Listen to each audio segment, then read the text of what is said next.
জি, আমি যেটা মনে করছি সারা বিশ্বের যে বৈশ্বিক অবস্থা, অর্থনৈতিক অবস্থা, সেই অনুপাতে এই বাজেট তো অবশ্যই একটা চ্যালেঞ্জিং বাজেট।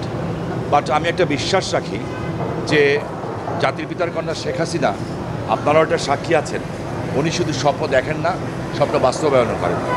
তাই যেই বাজেট আজকে অনেকের কাছে হয়তো মনে হবে এটা পরিপূর্ণ করা কষ্টসাধ্য, তবে আমি বিশ্বাস করি আল্লাহ রাব্বুল আলামিন যদি ওনাকে হায়াতুদ্দিন দান করেন, ইনশাল্লাহ এই বাজেট পরিপূর্ণ হয়েও আমরা সামনেতে আরও ভালো জিনিস পাবো ইনশাল্লাহ। মানুষের উপরে চাপ পারবে না যে মুদ্রাস্ফীতি যে অবস্থা যাবে অনেক কিছু করে আমি দেখলাম বাড়ানো হয়েছে, কর বাড়ানো হয়েছে।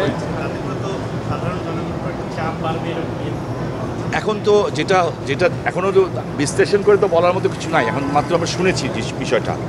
পরীক্ষা নিরীক্ষা ছাড়া এটা বলার মতো সক্ষমতা আমার ব্যক্তিগতভাবে নাই। তবে আমি যেটা মনে করি যে সারা পৃথিবীতেই তো বৈশ্বিক অবস্থার সমস্যার সৃষ্টি হয়েছে, সেখানে যেটুকু সম্ভব হয়েছে ওভারকাম করা হচ্ছে। তবে যদি এটা আমরা কাটিয়ে উঠতে পারি তাহলে সংশোধন করা তো খুব একটা কঠিন সাধ্য ব্যাপার না। জি,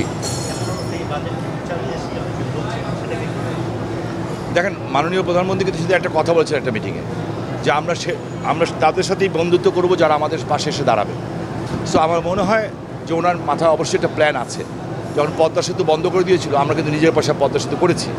সো আমাদের সবাইকে বিশ্বাস রাখতে হবে তার উপরে, যে ইনশাল্লাহ বাংলাদেশের মানুষের জন্য যা যা কিছু করণীয় দরকার উনি করবেন এবং উনি ওভারকাম করবেন ইনশাল্লাহ। Thank you.